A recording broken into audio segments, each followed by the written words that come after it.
For decades, people around the world have displayed a range of special powers and abilities.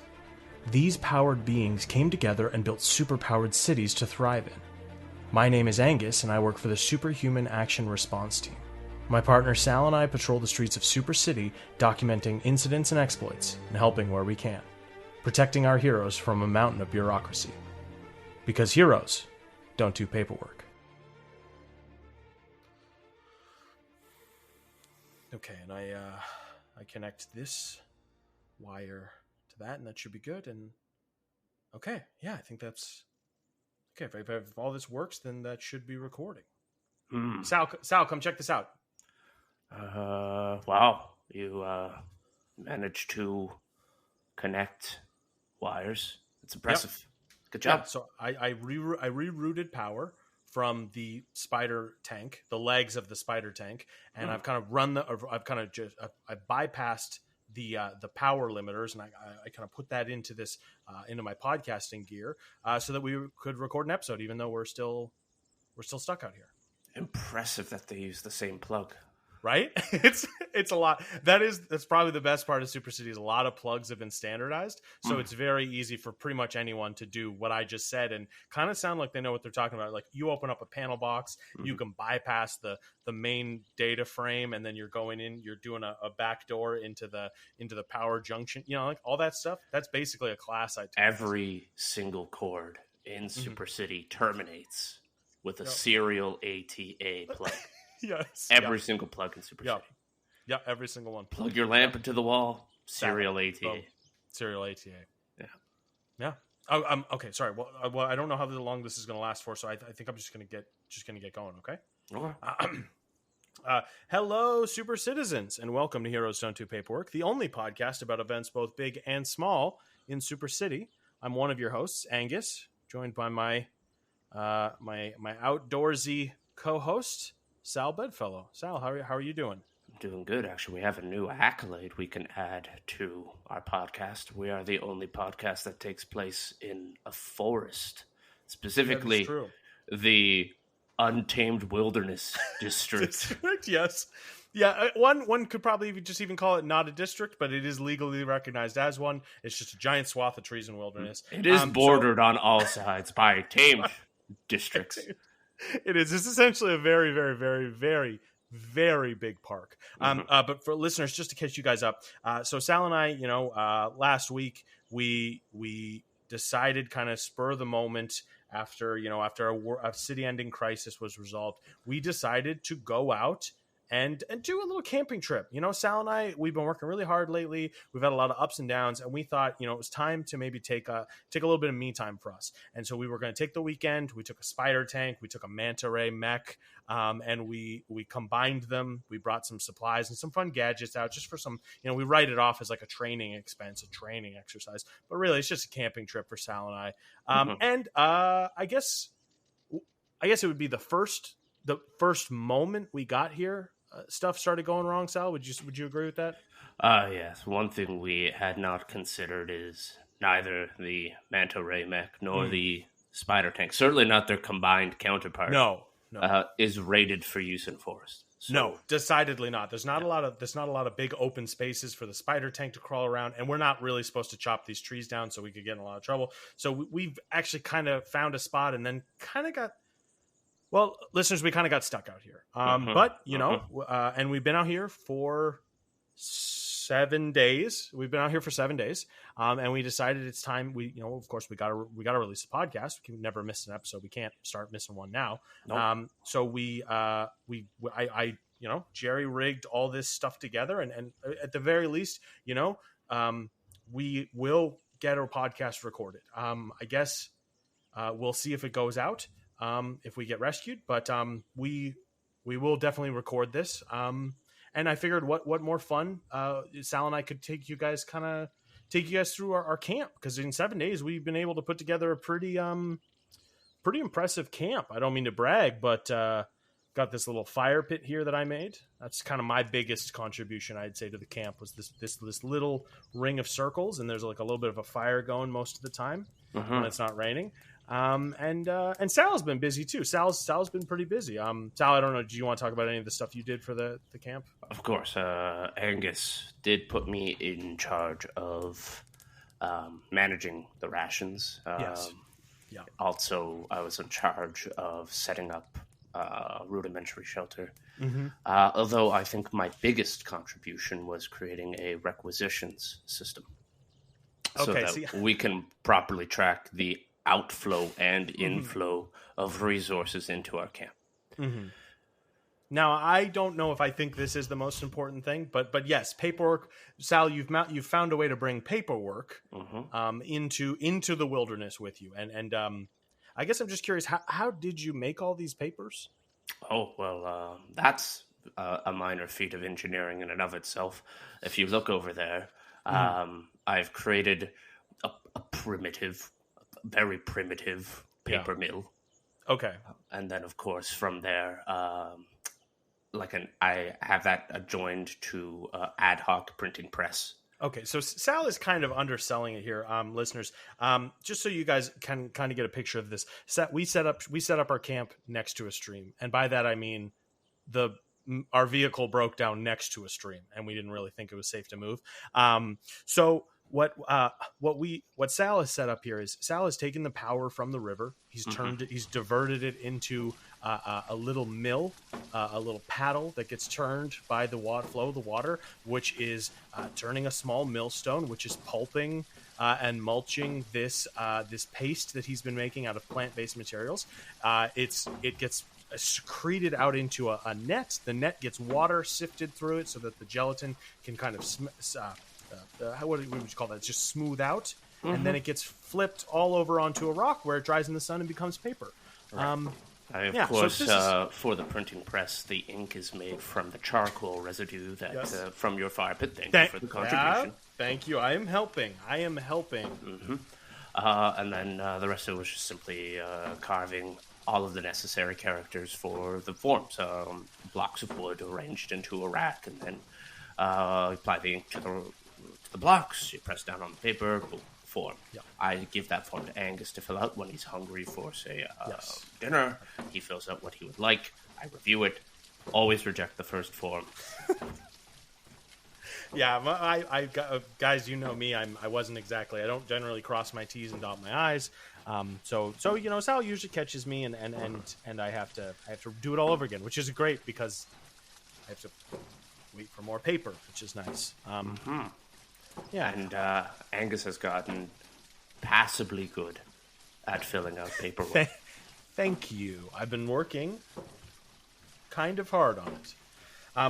The other big thing that I've been responsible for, besides obviously the fire that gives us warmth and light and keeps the creatures of the forest at bay, I've been working on a rescue signal. So that's taken a couple different. Yeah, I haven't actually shown all of these to Sal because I don't know.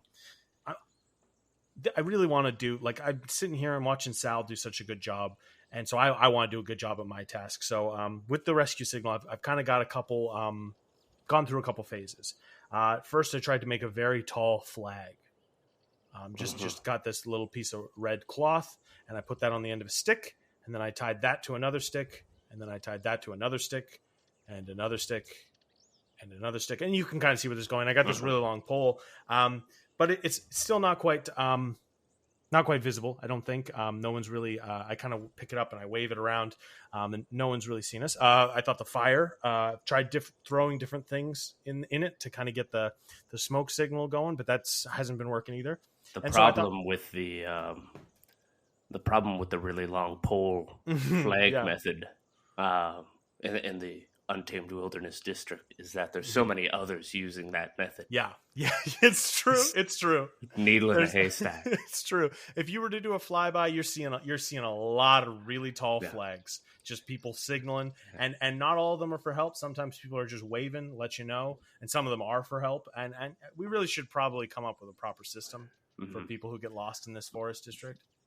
The art of flag language never graced Super City. Flagwage, yeah.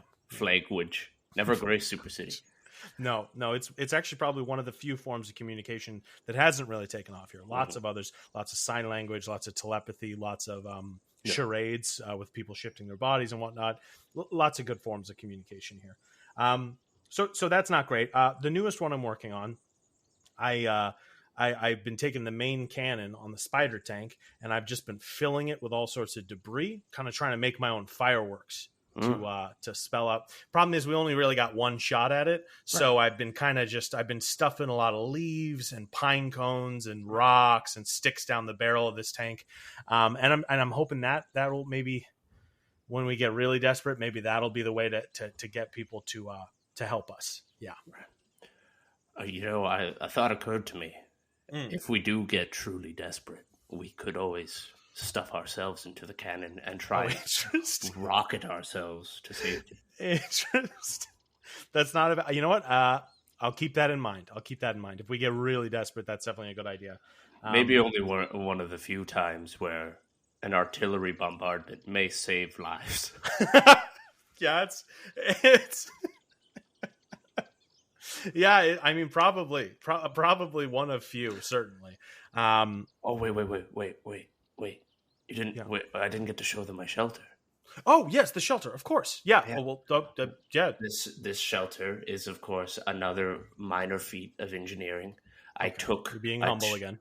I took a sheet, and I tied one end to the tank, and I took the other end of the sheet, and I tied it to a tree. And that has created a roof. Yes. Yeah. Well, okay, you're selling yourself short a little bit. The walls are good. You've made this brick system that you've made. You've got this. Oh, the bricks! I didn't even know worth bringing up. No. Sal, come on. No, Sal, you've been doing a lot. Of great work, and I want to highlight this here because we might not get too many more chances to highlight each other's work. It's if Angus insists. Things are getting bleak. How did you make these bricks? So one of the first things I did was set up, I guess you could call it a quarry, to start harvesting clay from the earth. And then we take the clay, we mold it into the shape of the brick. First, simple rectangular prism bricks, but over time I had a desire to express myself. We now have octagonal, hexagonal, dodecahedral bricks. Sal, sometimes you have a hard time expressing yourself creatively. You can be very rigid at times. You're stuck in the rules and stuff like that. And I feel like you've really found something here with bricklaying. You've really turned this into an art form because you're talking about the mosaic. Yes, the mosaic of us. Yeah. Yes. Yeah. It is, of course, 20 by 20 foot wall. That sort of more or less covers the story of Angus and I. Angus's story at one end, my story at the other, and it sort of just merges in the middle and then rises up, and explodes out in a brick mosaic, detailing our adventures. And then it's it doesn't end yet because the story hasn't ended. Yet it could end soon because food is running low. Food is running low. I do have that part of the mosaic sort of skeletoned, and I will hopefully lay it out before my strength fails me. I'll do what I can to help you out with that. Although I do have a feeling your mosaic is inaccurate, and that I would probably just lay down and die before you would. That's good. I'll need the extra height. To get up very there. High up. Well, you can use my body like a ladder. Okay, I'll let you do that. Yep. Hold on, I'm gonna skeleton that out right now. It's a bone ladder. Well, it's interesting you bring up food too, because I'm realizing, you've gotten so much done, and I've gotten kind of. Don't sell yourself short. Don't do that. No, I just volume wise, my stuff's good. My stuff's good. Flag is good. Fire pit's real good. Still got a little bit of fire going there. I don't know if you noticed that. But you've done quite a bit volume wise, not just the depth of what you've done in each job, but you've just done so many jobs. And I'm curious, what your secret is, because we're doing basically the same thing. I guess the only difference probably would be that I still haven't tried one of those go-go cupcakes. The what? Well, so for listeners, Sal's eyes are darting around quite a bit. No, the the go-go cupcakes, the amphetamine infused stimulant cupcakes that are used only for emergencies and stuff like that. I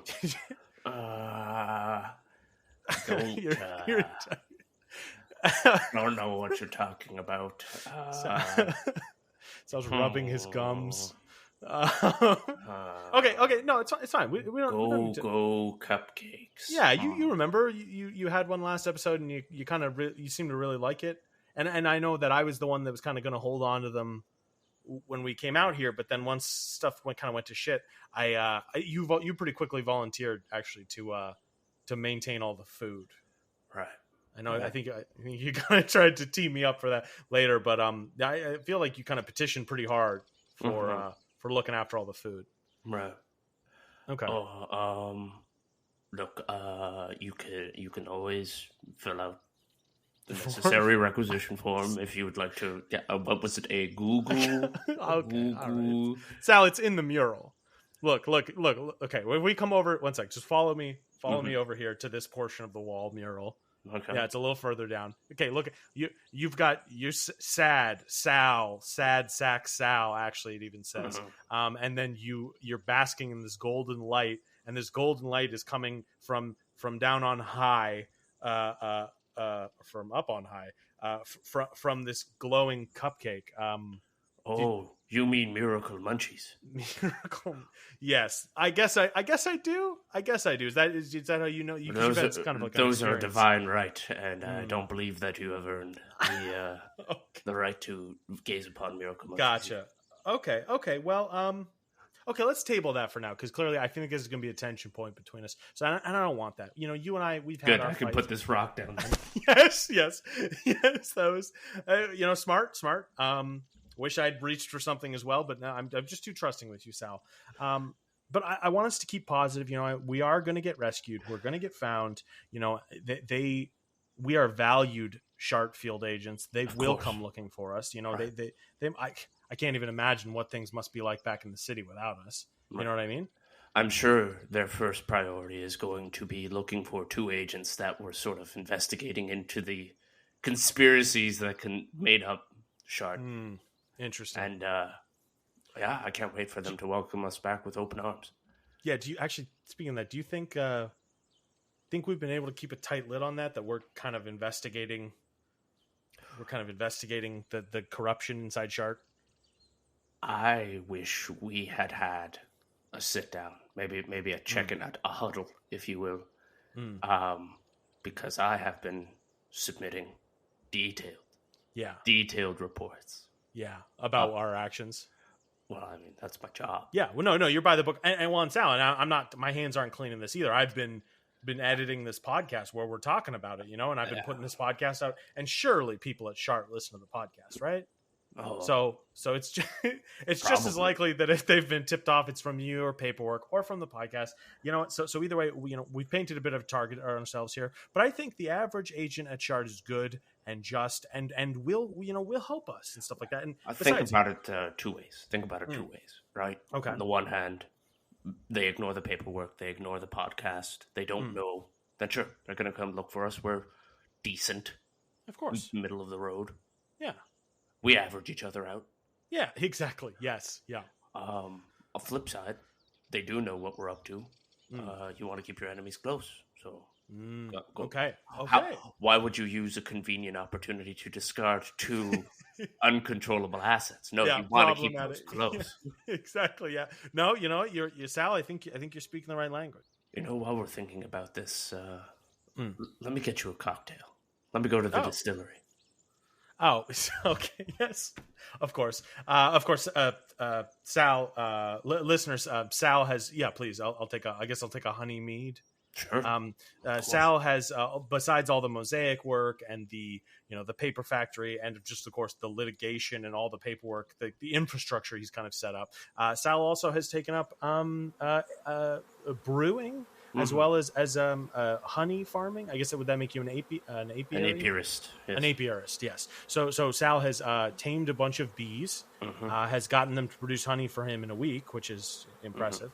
and has turned that honey into mead in also a week, which is just so impressive. Shocking if you think about it. Yeah, it defies a lot of logic. But Sal has done it, and once again, I'm just, I'm finding a few more sticks to tie to this flag, hoping maybe get a little taller. Mm-hmm. Now, our listeners may be wondering, earlier, you two mentioned there was a food shortage. Why not just eat the honey? Mm-hmm. And to that I say, yeah, it's not for that. It's unfortunate, guys, and I'm inclined to agree with Sal. When you set out to make mead, you don't just that the bees are making that honey for a purpose. You don't just willy-nilly eat that honey to survive. And yes, Sal and I are both super hungry. Have we emaciated? We've lost so much weight. We are not doing well. But will we eat that honey? Absolutely not. No. It's not for that. I entered into a covenant with the bees. Yes. The sacred pact.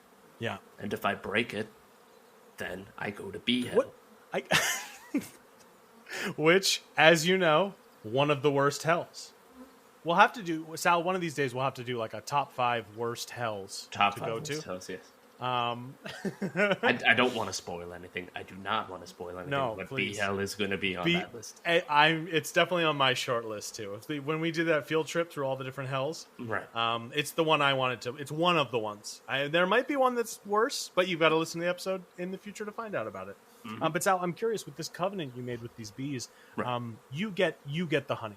Like right. you get the honey that they make. What do they get from you? Like, what's your side of the honey has to come from somewhere. Okay. They harvest it from my blood. Hang on, what they do? What? The bees harvest the honey from my blood. Okay. Oh, I see. And hang on. So, do you think anything that I should clarify? My blood is not honey. That would be ridiculous. No. They simply take my blood and turn it into honey. Yeah, they take your blood and they take the sugar from said blood. Mm-hmm. They turn it into honey. Now, I'm just curious, Sal. Just if there was something, let's say, in your bloodstream, right, like coursing through your bloodstream at the time when they take the blood, do you think that might end up in the mead or the honey? Probably. Like, let's say, I don't know, just shot in the dark, like some kind of like stimulant. Yeah. It would certainly explain why the bees are very good at producing honey on the sky. I think we figured it out. I think that's why they're killing it. Yeah. It's funny because they've actually advanced to a Type 3 civilization. It is funny that you say industrious. The hives, once again, listeners, God, I wish I could show you this, but we don't really have like a video tier for this podcast. But the beehives are little buildings now. They're little skyscrapers. There's like a little bee industry. There's little bee cars flying around between the buildings. It's impressive, Sal. And once again, Sal, in the midst of all this, has not let it go to his head at all. He's essentially helped foster like, what did you say? A type 3 civilization? Yeah. Okay. What these are the big type 2 best. Type 2. Okay. Gotcha. Okay. And then I guess a type 1 is caveman. Oh, okay. Oh, wait, hang on. So these bees are more advanced than us. Yeah, look. They're type 3? They don't have war. That's true. They're starting to colonize other hives. Mm-hmm. Yeah, what do you think it is? Now I'm noticing like there's it's hard to say from this far away, but if the bees allowed me to get any closer, which they don't, for some reason they don't like me. They love Sal. They don't quite like me. They've got it's a pretty bureaucratic system going on down here with the bees. Yes, they are a bunch of drones. Yes, they are. They are for sure. Yes, it's actually pretty interesting if you sort of look at their hierarchy. The queen, of course, drafts up the orders for the rest of the workers to follow. It goes through several chains of middle management bees before the orders reach the actual workers. Mm-hmm. Yeah. The workers carry out all the work, complete the tasks as assigned, bring back the produced goods. Honestly, I can't tell if it's the malnutrition or if it's just how much I'm bored by bureaucracy. But I'm fading a bit here, you know.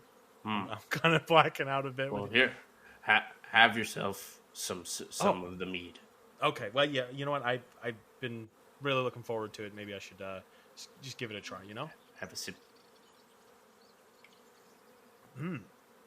Oh, that's good. Wow. The amphetamines give it a little pep. Wow, that is that's really good. Just go with me here for a second.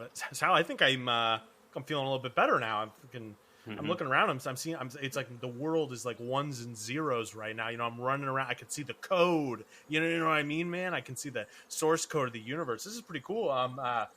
Just grabbing all these sticks. Look at me go, man. I'm grabbing all these sticks, making this flag even higher. This flag's even higher. This flag's even higher. Flag's even higher. Look at this thing. Look at this thing. Look at this thing. You ever seen a flag this high, Sal? Answer me. Sal, have you ever seen a flag this high? I have not. Look at it. Listeners, Angus has not yet blinked. Look. It's making me cry. Tears streaming down my face. How beautiful this flag is. How beautiful this flag is. How beautiful this flag is. That's how the tallest beautiful flag I've ever seen. Look, if that thing doesn't get us rescued, nothing will. Okay? All right, Sal? Okay? Sal, you know what? I'm thinking about this, man. I'm thinking 10 steps ahead now. I'm thinking like a chess player or like a very good checkers player. Right. Okay? Sal, I'm thinking, here's what we do. Sal, here's what we do. Okay. You and I, we're a team. We're like this, man. Right. For listeners, I got my fingers touching. They're next to each other. Sal and I, we're conjoined. So why not? You and I, we're partners, right? Let's go back into Super City. You know, when we get rescued, let's go back into Super City. Let's double down on this investigation. Let's figure out who this Tort guy is, and let's weed the corruption out of the Superhuman Action Response Team for once and for all, and we'll make it a good organization. And my teeth feel really funny. Like they loose, but also too big for my face. Well, I feel like I have too many. How about you run your tongue over them for a little bit? There you go. There you go. Good, Angus. There you go. Okay. Here, I've got a task for you. Okay. These sticks need to be arranged in size of color. Done. I did it. That's what you wanted, right? Done. Surprisingly, yes. I didn't know. Okay. Yeah. Well, yeah. I'm on a whole other wavelength here, man. Okay. Wait. Sal. Just I think to calm me down. What are you gonna do when you make it back home? What's the first thing you're gonna do? Well, before this whole thing started, I was following up on a lead that the nationalist superhero pro-state had. The messy supervillain Papa Schmear were going at it again. Prostate and Papa Schmear. Pro-state. Sorry. He did leave. You're right. Gotta respect the name. They were going at it again, and whenever those two clash, there's always residue to clean up. So it's always a big mess. Always a big mess. So I was going to get involved in that, but I don't know. I'm starting to think that maybe we should double down. We know we got a lead on Tort.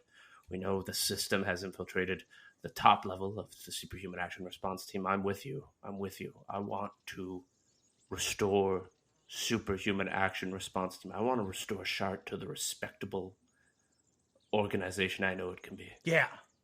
Let's do it, Sal. Let's do it. Let's do it. Jump up and down with me. Okay. Come on.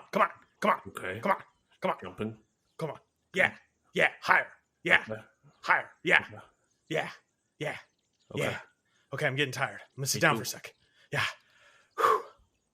It's just Can I sit down too? Yes, of course. I just Sal, I'm starting to come down. I think I'm just coming down just a little bit. Once again, endorphins, stimulants, malnutrition, exhaustion, maybe a little bit of insanity. All these things. I'm glad that you and I are teammates. I'm glad you and I are together on this. You and I were going to march into Bubo's office and we're going to be like, hey, Chief, Bubo, whatever we call you, we're doing this. And you're in or you're out. And he can help us or he can't. Whatever, man. But you and I, we're doing this. We're taking down the system. And maybe Pro-State as well. Okay, Sal, right? Right? We're in this together? 100%. Do you hear that? Is that a distant sound of... Is it a chopper? Oh, wow. Oh, hang on. Oh, my God. That might be a rescue team. Get the flag. The flag. Sal, the flag. Okay, wait. I don't know if it's long enough. Okay, one sec. Angus, Sal. I will be your bone ladder. Sal. Climb on my back. I'll get on your back, Sal. I'm waving the flag. Okay, but I don't think this is enough. Sal, the spider tank. Let's fire the cannon. They'll see that, and they'll know we're here. Okay? All right. Okay. All right. Okay. I just hold on tight. I will. Yes, I will. I'm still on your back. Piggyback ride over. Yes. All right. This is perfect. Okay. So Sal, I've wired it up to an old rip cord for like a cannon or like a lawnmower. So we're just gonna pull on this cable, and that's gonna fire. The chopper will see us, and they'll come rescue us, and we're gonna be safe, man. We're gonna be safe. Okay. All right. All right, Sal. You know what? You're in this with me, man. Grab this cable with me. We're doing this together, okay? Clench me with your thighs. I'm not able to brace you. My thighs are tight around your neck. We're doing this. You got your end of the cable, okay? All right. 3, 2, 1.